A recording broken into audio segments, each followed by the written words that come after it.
Ngayon, magpaksiw tayo. Yan ang paborito niyang paksiw, guys. Yan, paborito ng aking asawa. Lagyan mo prito. Yan naman. Lata siya ng puto-puto. Akin na yun, oh.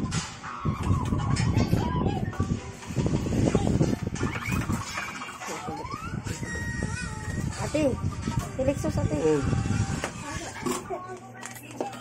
At lagyan natin ng mantika para malasa yung manilamnam yung paksiw. Pag dinilagyan yun,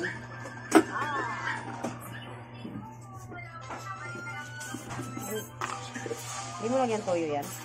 ayan, Suka lang. suka Ay. Kabili suka. May suka pa rin. Ay, wala. Bili na ng suka. Ate, dali mo bili suka. Ito. Maglaga ang asawa ko ng karne para may sabaw. Buto-buto. Buto-buto daw sabi. Yan. Yung kala namin, matagal nang walang laman kasi malaki, mahal. Kaya bumili kami ng super kalan.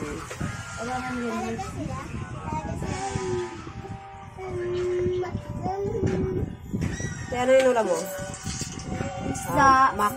Ano ba yun? Yung sardines na puti. Bakaril. Bata na naman, bata. Ito rin ang bibing makulit. Laging nasa CR. Oh, ate. Ang aking apong makulit. Oh.